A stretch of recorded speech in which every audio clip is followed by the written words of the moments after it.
Good morning, friends of the channel. Today, a challenge, one of many. This little table was about to be thrown away. It was in an attic, and as often happens when houses are cleared out, because they are sold, the old furniture ends up in the landfill. This is one of the things I hate, and I always try to save them. I try to approach the homeowners and I go to them, raise awareness, and recover all furniture. My husband isn't too happy about it, as we sometimes end up with 50 or 60 pieces of furniture arriving all at once, but with our tutorials, we get through them quickly. Here, take a look inside so you can get an idea of its era. Look here, this drawer is perfectly straight, beautiful. Look at the side joint, you can see it's raw wood, it's old. And here there's an advert for Vianitsa 149 and Piazza Solferino from the newspaper. What year is it from? I'll have a closer look later. It's from 1994. So, the last time this table was used and, let's say, pampered, was in 1994. There's even a nice little bug still wandering around here. You see, the restyling in front of me needs to be brought up to date. What does that mean? Washing, sanding, and painting this furniture white lacquered would be pointless. We wouldn't highlight its era or history. So today I'll try to do a restyling that brings out worn curves, shows age, but with freshness, cleanliness, and a contemporary touch. Let's get started.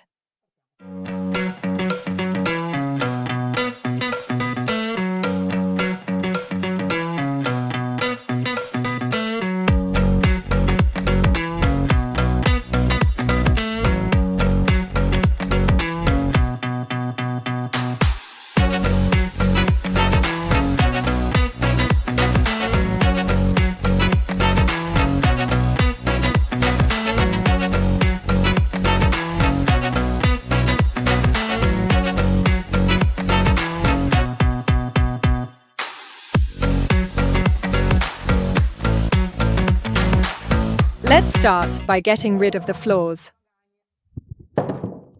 People used to have the habit of pinning newspapers in place, and it's a lovely habit because I don't have to deal with removing glue or anything else. So with a nail puller I simply take out the old pins. I don't even hurt my hands, and that's it. I remove everything. Obviously, as you can see here, the situation is quite old. So we take everything out and throw it away. And as you can see underneath, it's even older. Look, there are articles even older than the one from 1994. There's also another bug and another bug. Now it's essential to clean the surface thoroughly. So I get a bucket, hot water, baking soda, ammonia, and I'll do a bar. You vacuum, remove the dust, disinfect the surface, and get ready for the restyling. I vacuum a bit.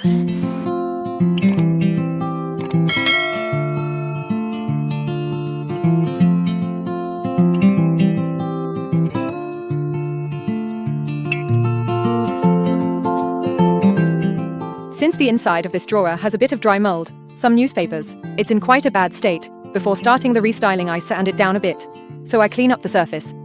Afterwards, I'll also do our bar. I'll sort everything out, but it's important to really purify the inside, especially of furniture and drawers, as much as possible. Because sometimes we even put our underwear in there. There are very personal things, and you can't just put them back after a quick wash. So I've put an 80 grit sandpaper on my sander, and now I'm sanding to remove the majority of it, the coarser impurities.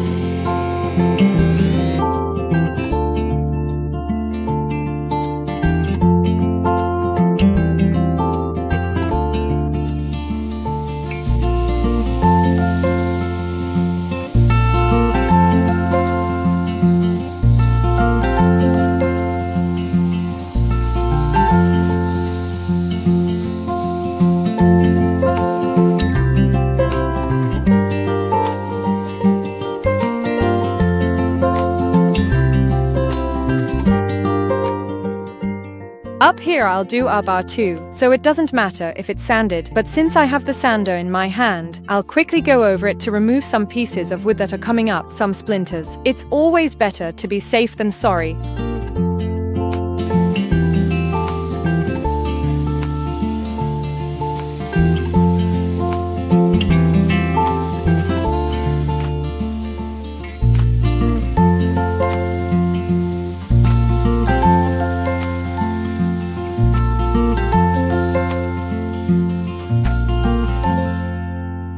Before starting to paint, always do arbor, but you also need to approach the restyling differently depending on the piece of furniture you are working on. A glossy piece of furniture that will not absorb water will not absorb arbor, so it can be washed more vigorously and with a little more water. Raw wood furniture shouldn't be washed with too much water, as it absorbs it. This could delay the restyling, the painting process, and could damage or swell the wood. Remember, for raw wood, arbor should be done fewer times, not too much, just once with a well-wrung sponge. What is arbor? It's an acronym. Hot water, which I already have in this bucket, baking soda, and ammonia. You often ask me about the quantities. Of course, there are doses, as with everything. For example, 1 liter of hot water, 1 glass of ammonia, 4 or 5 tablespoons of baking soda. But if you put in a bit more, nothing will happen. Here, I have more than a liter. I'll put in about 2 glasses. I'll close it up straight away. You can choose scented ammonia or some other, as you want. The thing is to use a classic dishwashing sponge. This one is bigger than usual, and to wring it out well if you have raw wood. You can wring it out less if you have polished wood, as I said. Now, the important thing to remember is that the surface really needs to be degreased, cleaned, and free from any kind of issue. If you look here, you can see that it's a bit whitish. It's white because over the years it's absorbed moisture. A bit of mold has formed, and obviously now it's here. Look, with the clean sponge. Those who say, "Can you clean furniture with a bit of alcohol?" Explain how alcohol removes the greasy layer, dirt, and bacteria in order to have a clean surface. Alcohol is not a surfactant. It doesn't do that. Alcohol just disinfects. But if you don't remove the greasy film on top, which the surfactant is for, if you don't get rid of that barrier, you'll never degrease surfaces, clean them, or remove bacteria. With arbor, we do all of this. Ammonia purifies, cleans, degreases, and thanks to baking soda, it helps abrade the surface, making it rougher, less shiny, and ideal for magic paint adhesion. So, now you know why we have to clean the furniture well, but only with a thoroughly wrung-out sponge. Some of you sometimes try to be funny and say, "She's got raw wood, she's cleaning it with a sponge and water, but doesn't she know that wood swells?" Of course she knows. But would you put your underwear in here? I wouldn't. First, you clean the surface, then you do the restyling, one thing at a time.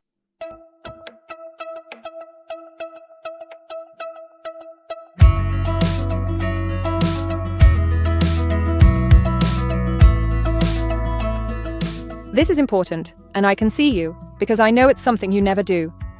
You need to clean inside and underneath too. So legs up in the air, and you clean underneath. When you find drawers that are open, damaged, or with runners like this, as you see, you don't go straight to the restyling.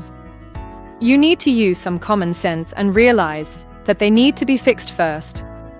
I use Univil, which is a wonderful wood glue that's perfect for these kinds of jobs, all right. I make sure it gets right into the crack.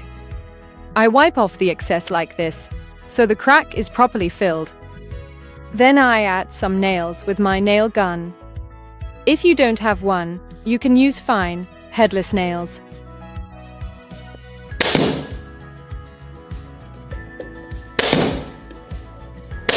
This nail gun is brilliant because you can't see the entry hole, so it won't cause problems for the wood in the future.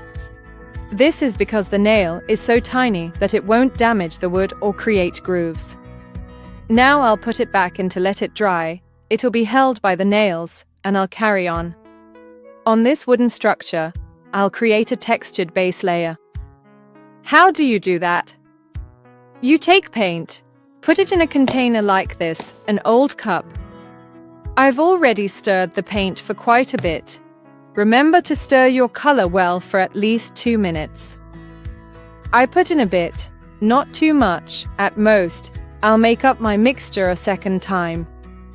Then I add some Magic Star texture powder. I put in about 2 spoonfuls, then stir.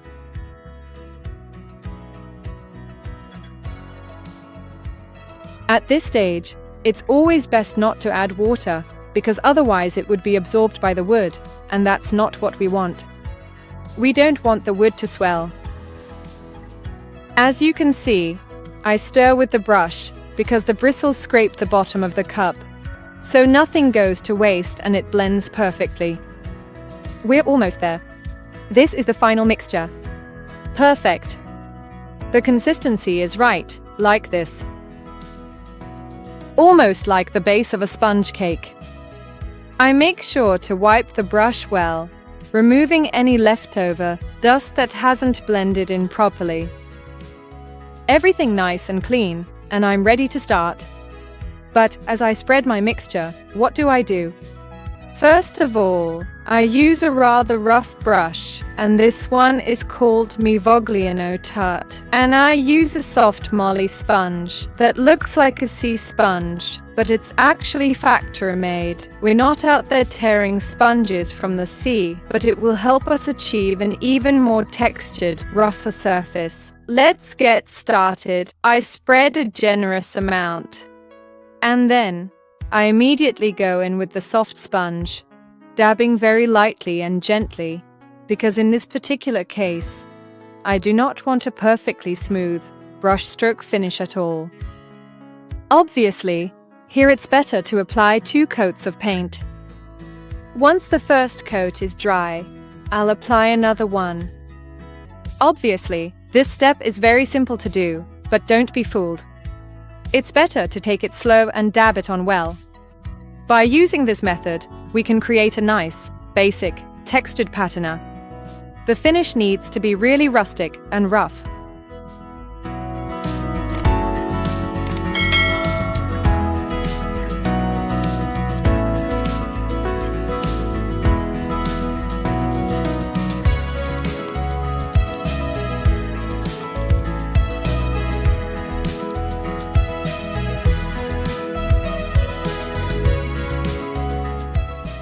Make absolutely certain that when you are using the sponge, the paint truly starts to properly set, because it shouldn't be too runny and it certainly shouldn't level itself out afterwards.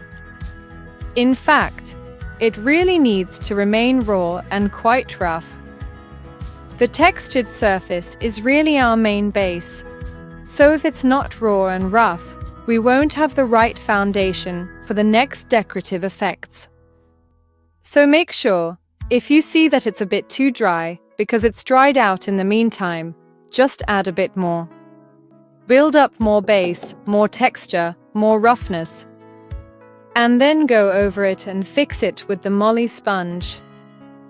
It's really important that you achieve this result. Listen to the sound. It really needs to be very, very rough. Only in this way will the finish be perfect.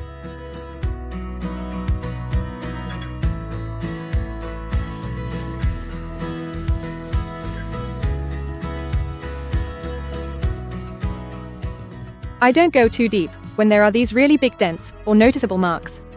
I leave them exactly as they are, so I don't fill this crack. I just gently dab it. I then start preparing the entire surface with my sponge. I don't go in there. I like to leave this little glimpse of raw wood showing through. It's beautiful. So here too I make the surface really, really textured.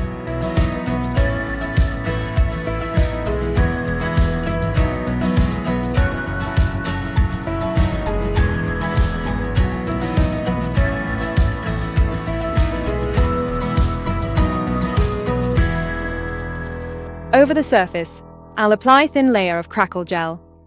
Obviously, our piece of furniture is nice and dry, and that's extremely important. Just 1 coat of textured Rocher was enough for me, because in my opinion, a second one isn't needed. Obviously, now you need to apply a full coat over the entire piece of furniture, because the crackle effect here should be something delicate, a little isolated crack, not patchy all over, but it should be a very, very subtle little crackle on the patina. So I still go ahead and apply it fairly evenly everywhere, because of course, time ages everything in the same way. It doesn't just age one spot more than another. However, the trick to getting a really lovely, not too rough little crackle is to gently soften the crackle effect with a sponge, the same one we used earlier, to apply the textured paint. There we go. I am going to do this step over the entire surface, aiming for a nice, even, light, and delicate finish. Use a crossed brushstroke like this, first horizontally, then vertically, so you won't have any trouble applying the Crackle gel. Before it dries, I gently dab it a little. And now, the next step after applying the Crackle gel is to let it dry, right to the core. Once the Crackle gel has dried, it stays put, and the patina will come out better. The Crackle has dried perfectly on my table, and I'm touching it. Don't think that if the Crackle dries thoroughly, it won't work. For it to work well, it needs to dry completely. This way you won't apply the color while the Crackle gel is still damp, and you mix everything, and the crackle effect won't come out. The crackle effect works through a mechanical process. If applied underneath, as soon as you brush paint over the top, you just go over it and that's it. It finds a base that melts, cracks, shifts, forms clumps, and cracks. If you remoisten this crackle base by brushing repeatedly, back and forth, the crackle effect won't appear because everything will mix together. So the crackle layer and the color layer become one. For a good crackle effect, apply color and move on. Don't be too imprecise or overly fussy. I'll color everything with Nuit Parisienne, as it's a perfect base for the technique I'll show you later on. I chose a pointed brush as it works better in crevices. I load it up well. I've already mixed it thoroughly and I start coloring. Remember that you can't keep painting over the same spot too many times. You need to paint and move on.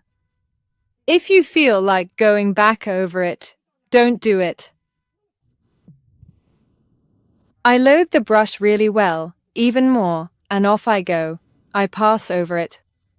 I spread the color, make my strokes, remove the excess, and that's it. I won't go back over this area, because otherwise I risk dissolving the crackle gel underneath and dragging it around. Here too, I color, I paint. That's it. I won't go over it again. I move on. And I continue until my lovely crackle effect appears. How long does it usually take for it to appear? It really depends a lot on how dry the air is, how thick the crackle is, and how thick the paint is. But it doesn't take long at all, just a few minutes. I keep going. I do this section, always being very careful not to move the paint around too much from one place to another. The better it dries, the nicer the crackle effect, and the more confident you can be about not dragging it from one side of the furniture to the other. And there you have it.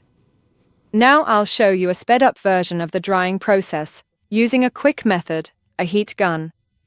This way you can immediately see how little time it takes for the crackle effect to appear.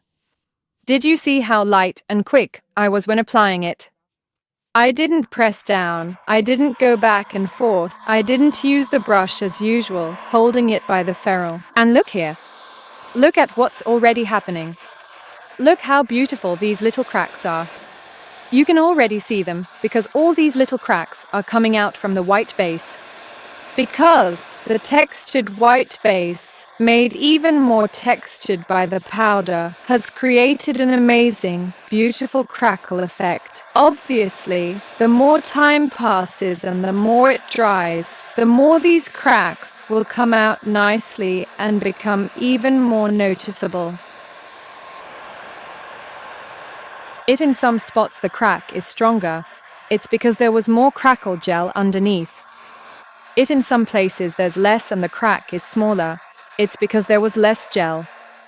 I'll color the surface and we'll move on to the next step. Look at that wonderful crackle on this piece of furniture. Now, here's a step I almost never do.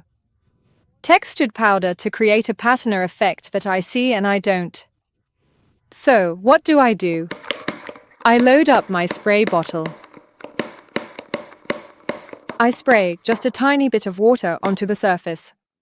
Like this, just a little. You see, it's a light drizzle. I'll take the Magic Star powder, the same one we used earlier to create the textured base. I'll put a little bit of it in this sieve, the classic one used for sprinkling powdered sugar, and dust the Magic Star powder over the entire surface, like this. Try to be fairly even. But if you're not, it's fine, it doesn't matter. Don't overdo it. You don't need too much, but you'll be amazed by the effect it creates.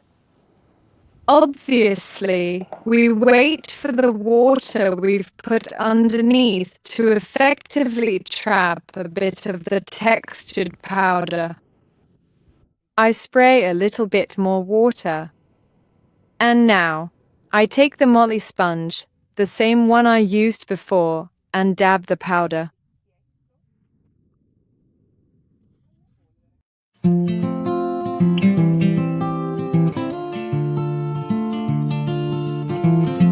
In a moment, I'll spray a bit more water and dab with my sponge again. This way, you'll get even more texture, but it's more delicate, where you can also glimpse the crackle effect. I help the drying process with my heat gun. And now come closer so you can see what happens when I gently sand with a smooth surface sponge. Look at this.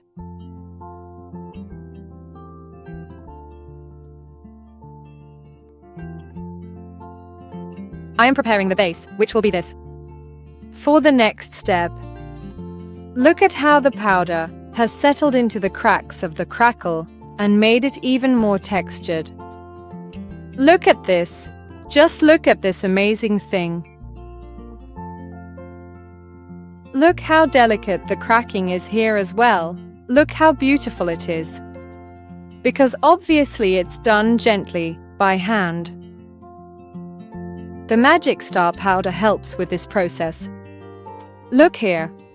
See how beautiful and authentic it becomes. Look at this.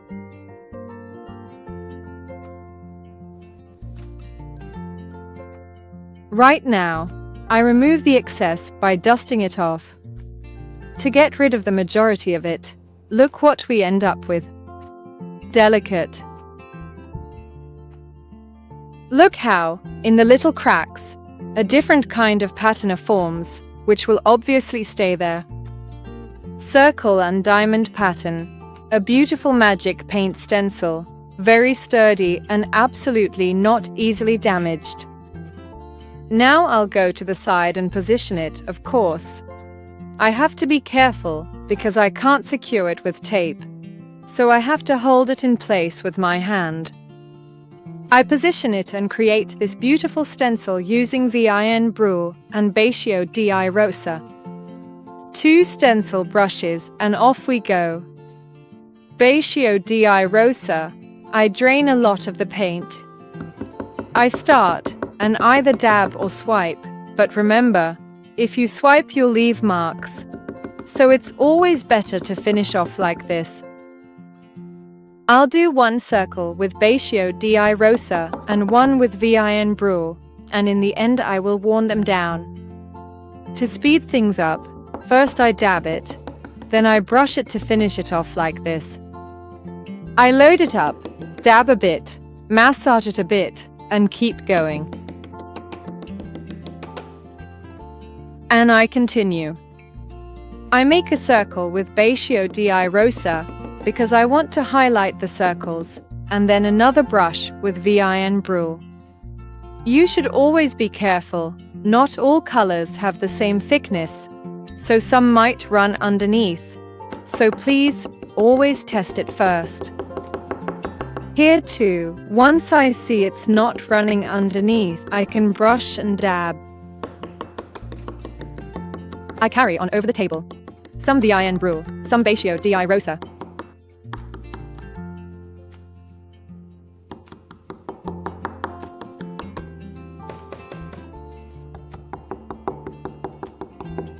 Of course, I alternate.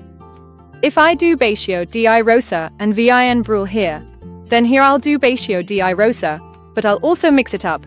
So here I'll do Vin Brulé and here I'll do Bacio di Rosa.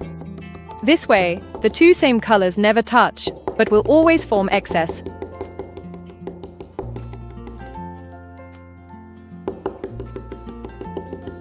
Let's see how the first stencil has turned out.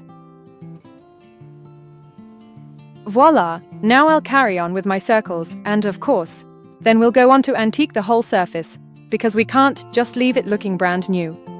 I'll keep going. The stencil is dry, and all the different layers of patina on my table as well, and now it's time for the most fun part, at least for me. If you don't like this noise, I'm sorry, but it has to be done, because we're going to antique the furniture with my little pleasure tool, which is a special chisel. Thanks to the sharpness of the blade, which is really well made, here it's pointed, here it's rounded, here it's smaller, it can really get into the nooks and crannies of the table and distress exactly where I want. But I also keep an abrasive sponge handy. This one's quite rough, an 80 grit, and a damp microfiber cloth. As you can see here, I've already antiqued this part, but not here. But just look at how stunning this Crequelé is. A tiny, delicate, realistic crackle. It absolutely doesn't look fake. It really looks like layers of patina that have built up over time. Now, I'm going to use this tool both on the top surface and the rest of it. Obviously, in smoother spots, I'll need abrasive sponge. This is how I work.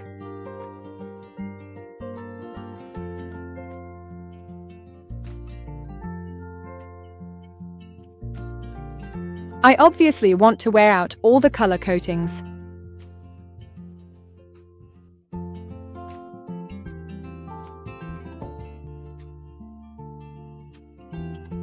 The edges, the sides, the crevices, and spots where the furniture has been worn down by time. I can do both the smooth part, like this.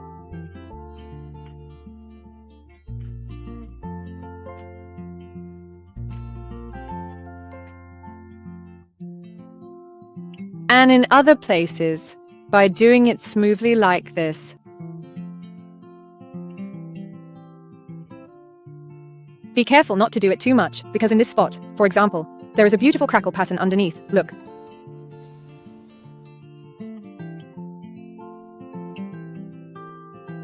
The cool thing will be seeing the cracked paint peeling away in the middle of the wear and tear. Like this.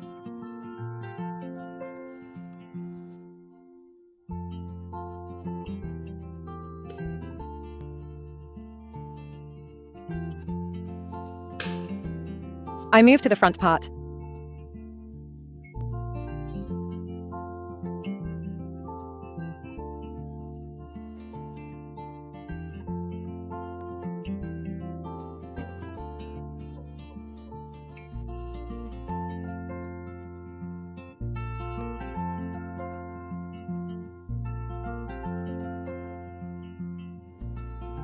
I wipe away the dust to see what's underneath, and voila. Obviously, in some spots I'd like to wear it down even more. If I want to do that, I go lightly, gently, with the abrasive sponge. Obviously, the textured dust we applied at the end is still there, it remains. So in some areas it will be more noticeable, in others less so. So, be careful when sanding, because if you sand too much, you'll remove a lot more of it. Now look here, where all the crackle was practically lost. Soon you'll see how it comes back, beautiful, textured, and alive. A bit more wear here.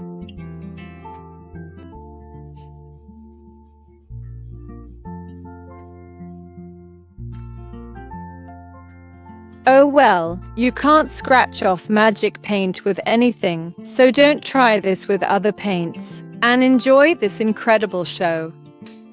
Look at this beautiful, natural crackle that's come out. Here as well.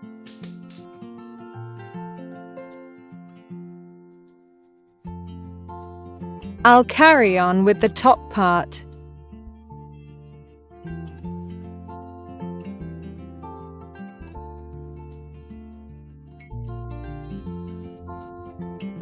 Obviously, I really need to wear down the entire stencil as well, you know.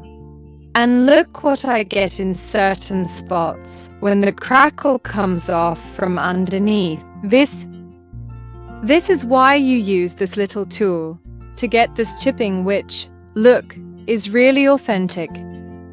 You don't get this with the abrasive sponge.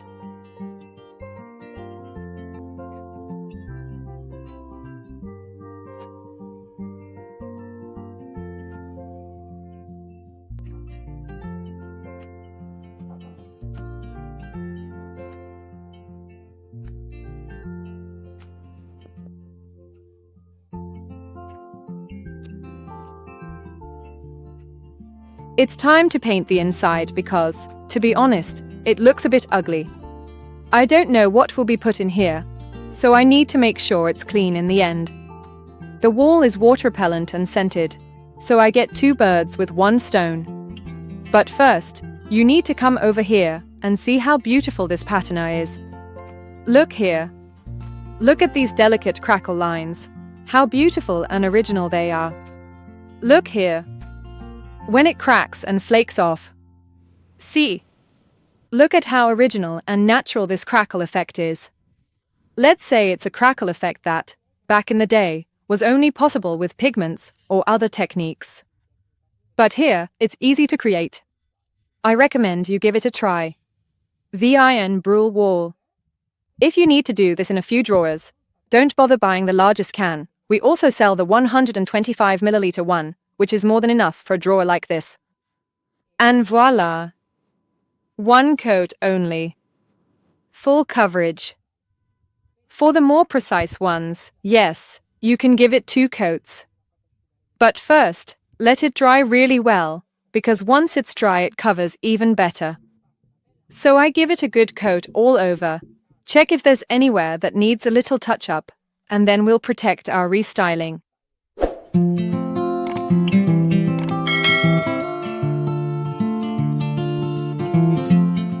For protection on this table, I'm using my Love matte protective coating.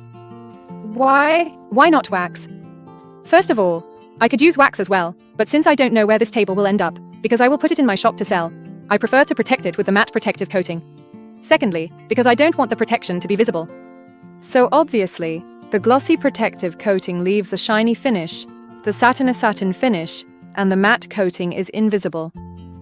I suggest to everyone who starts painting today to go for the matte protective coating, because it doesn't show any flaws in how the paint is applied, since the protective coating always highlights it. I use the protective finish and not wax, because in many areas the patina has turned out very well and I've scraped it and some flakes have come off just like a work of art, weathered by time, and I don't want someone might accidentally bump into it and it keeps flaking off over the years. The protective coating acts as a sealant, like putting glass on furniture, preserving it forever. So, when you want to protect and seal something, use the protective coating. It's not always about heavy wear or frequent cleaning. This isn't a table that will be cleaned daily, like a kitchen hood door or a dining table where people eat every night. This is more of a decorative table, perhaps a little desk in the living room, a side table, or to put in the entrance to empty pockets. Still, I protect it with a matte protective coating because I won't have problems, even in the future. I load the Elizabeth brush well, which is a very soft brush and perfectly embraces the protective coating, and I apply it evenly everywhere. Remember, if you want a truly even finish, you need to use a crossed brush stroke. So, as you can see, first go horizontally, then vertically, and then gently smooth it out, following the entire length of the furniture. I'll carry on over here as well. This is a method for applying both the paint and the protective coating with great long-term results. Also, as a final touch, if you remember, we applied the Magic Star powder. Now, the powder obviously remains as a dusty patina, and it really makes the restyling look much more romantic and soft. The color you see now, which is wet, is obviously shiny because it's wet, but once it dries you won't see anything anymore. So, please remember, the color always becomes more vibrant when you apply the protective coating. If you look very closely now, you'll see that the little cracks from the Crequelé effect are even more hydrated. Look here, for example, where I'm passing with the brush. Once I go over it with the brush, look at how they stand out. They are really beautiful.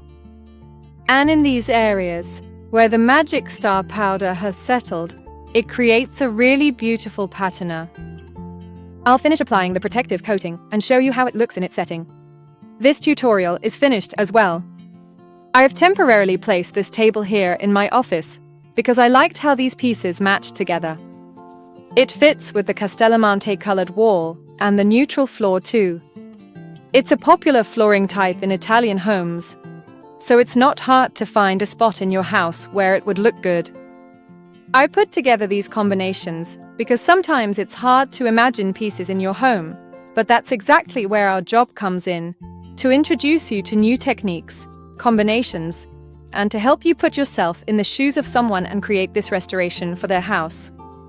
Please always remember that our products aren't on Amazon, but only on the Elisa&MagicPaint.com website, the only one in Italy, or from authorized retailers listed on magicpaint.it. They are divided by region. If you don't like the color combinations, don't get upset. I like it like this, but you can do it however you want. I'll put it in the shop and see how many days it'll be there. Goodbye.